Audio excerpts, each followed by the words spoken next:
Oke, bismillahirrahmanirrahim. Assalamualaikum warahmatullahi wabarakatuh. Selamat pagi, kelas 12 bahasa.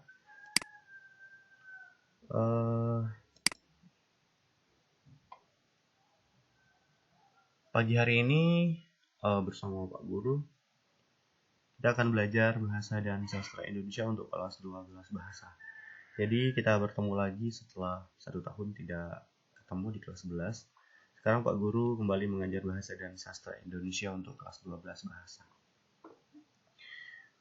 Yang belum masuk kelas silakan masuk kelas, tolong diinfokan kepada teman-temannya di grup untuk segera masuk kelas ya.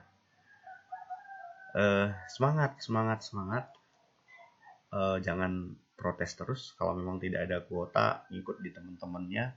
Jadi protes itu tidak akan menuai hasil karena yang kita protes ini Menteri Pendidikan. Jadi silakan mengikuti. Kalau memang kalian tidak ada kuota, silakan tanya di teman-temannya lewat grup. Jangan memaksakan diri, tetapi kalian harus memaksakan diri untuk belajar meskipun mungkin lewat buku yang ada, gitu ya. Tahu tugasnya apa, lalu dikasih tahu teman, kerjakan aja.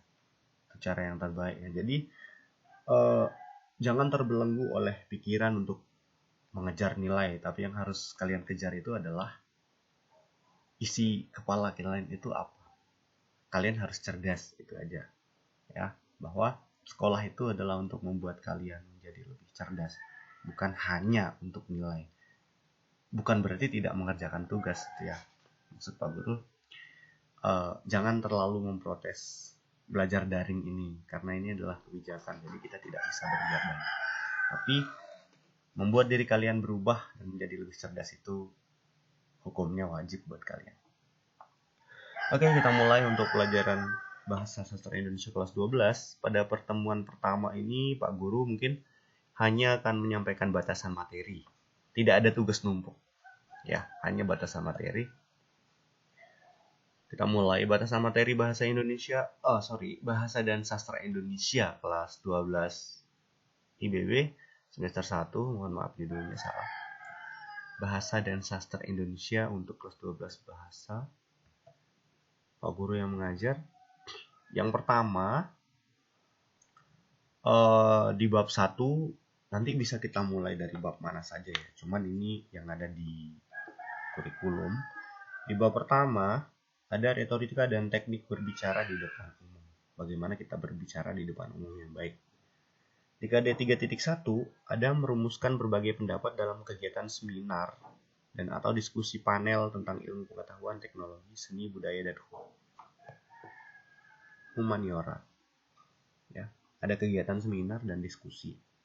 Kalau ada seminar, kita bisa nonton, kita bisa ikut, tapi di sini jarang, apalagi dalam suasana Covid ya. Kemudian yang kedua, KD 4.1, mempresentasikan makalah, rumusan berbagai pendapat tentang ilmu pengetahuan, teknologi, seni, budaya, humaniora dalam seminar dan atau diskusi.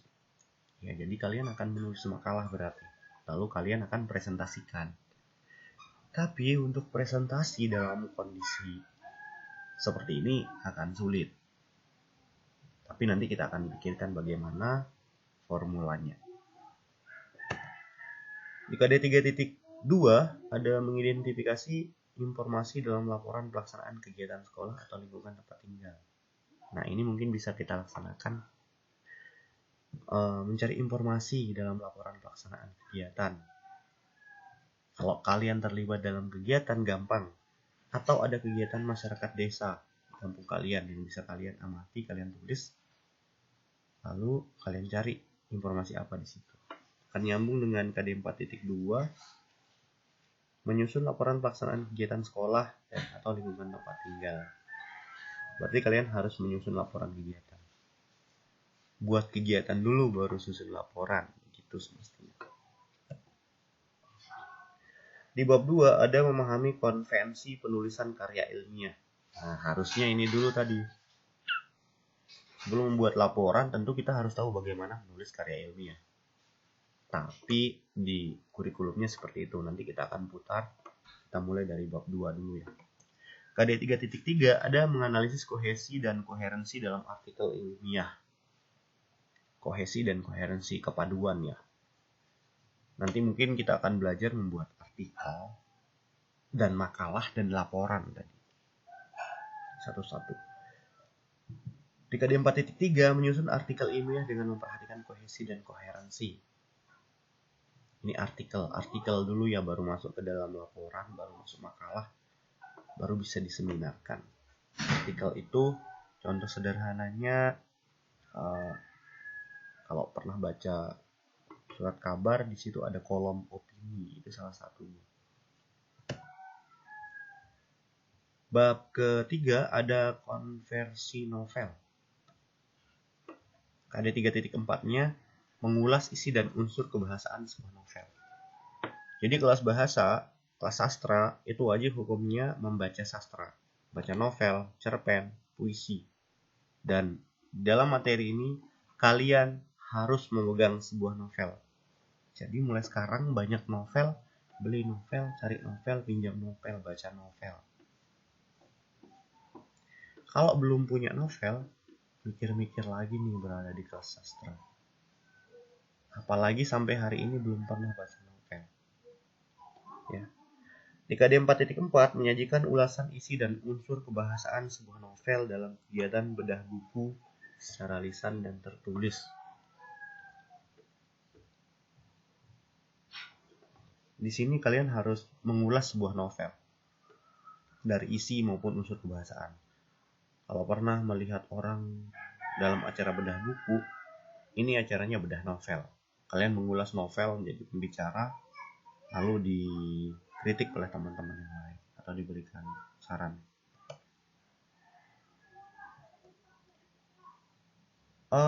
Untuk pertemuan pertama hanya ada 3 bab di semester 1,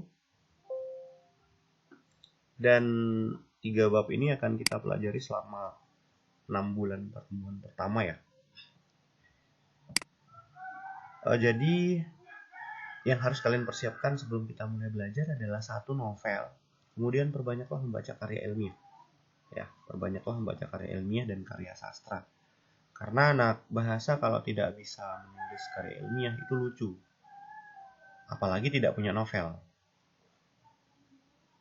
Karena anak bahasa itu yang harus tahu aturan menulis karya ilmiah lebih dalam daripada anak-anak yang lain seharusnya.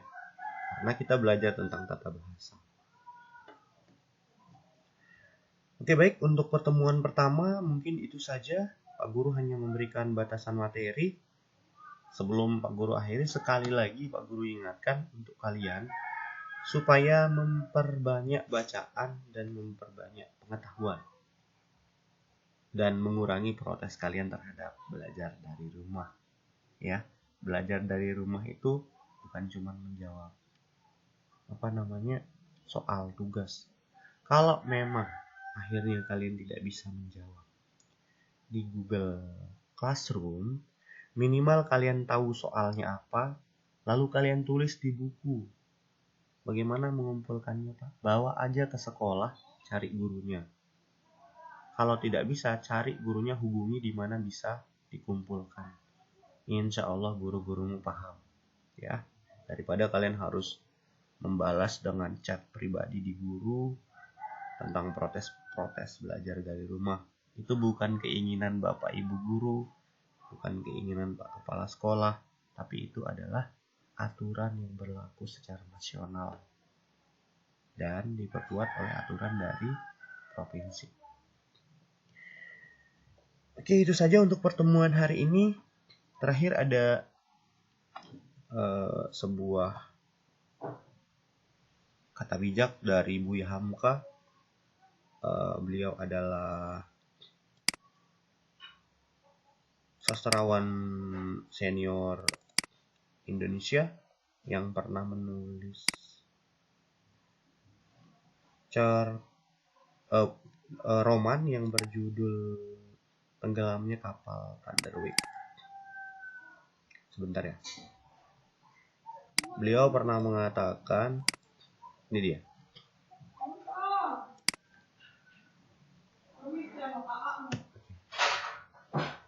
Kata bijak hari ini, beliau pernah mengatakan, Tugas kita bukanlah untuk berhasil. Tugas kita adalah untuk mencoba.